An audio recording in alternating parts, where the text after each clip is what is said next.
கிறிஸ்துவுக்கென அன்பானவர்களே, ஆண்டவருடைய நல்ல பெயரிலே உங்களை வாழ்த்தி ஆசீர்வதிக்கிறேன். இந்த புதிய நாளின் நன்மைகளை தேவன் கொடுத்து தங்குவாராக. சிந்தனைக்காக ஒரு வசனத்தை உங்களுக்கு முன்பாக வைக்கிறேன். அது ஆதியாகமத்தின் புஸ்தகம் 12ஆம் அதிகாரம் 1வது வசனம். கர்த்தர் ஆபிரகாமை நோக்கி, நீ உன் தேசத்தையும் உன் இனத்தையும் உன் தகப்பனுடைய வீட்டையும் விட்டு புறப்பட்டு நான் உனக்கு காண்பிக்கும் தேசத்துக்கு போ.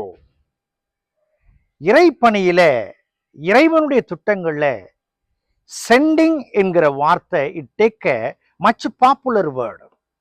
கடவுள் பல இடங்களிலே மக்களை அழைத்து அனுப்புகிறவராய் காணப்படுகிறார். தன் மக்களுடைய சீர்கேடை சீரமைக்கும்படியாக அவர் அழைப்பதிலும் அனுப்புவதிலும் குறைவற்றவராய் காணப்படுகிறார்.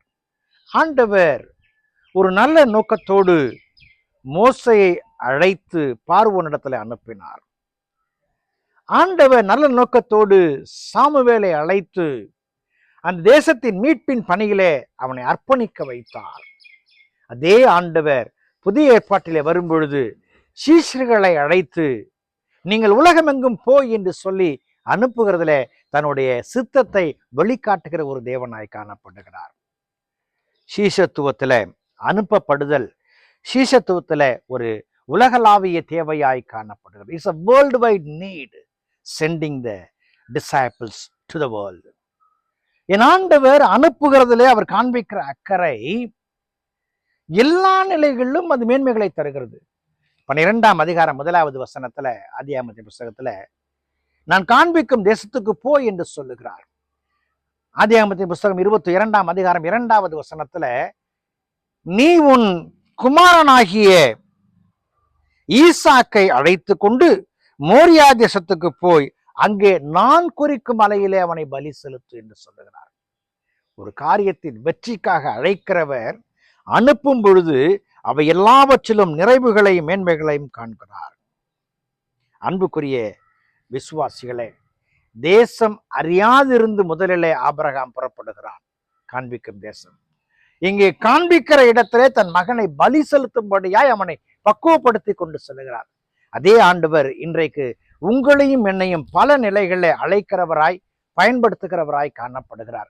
மட்டுமல்ல, அவர் தன் சொந்த குமாரனையே இந்த உலகம் மீட்கும்படியாக, ரட்சிப்படையும்படியாக, பாவத்திலிருந்து விடுதலை அடையும்படியாக அனுப்புகிறார். யோவான் நற்செய்தி 3ஆம் அதிகாரம் 16வது வசனத்துல தேவன் தம்முடைய ஒரே பேரான குமாரனை விசுவாசிக்கிறவன் எவனோ அவன் கெட்டு போகாமல் நித்திய ஜீவனை அடையும்படிக்கு அவரை தந்தருளி. விண்ணக வேந்தனை மண்ணகத்திற்கு தந்தருளி. என் ஆண்டவருடைய செயல்பாடுகள் எல்லாவற்றிலும் அனுப்பப்படுவதில்ல நிறைவுகளை மேன்மைகளை தருகிற ஒன்றாய் காணப்படும். எதற்காக அவர் அனுப்பினார் பாருங்கள்.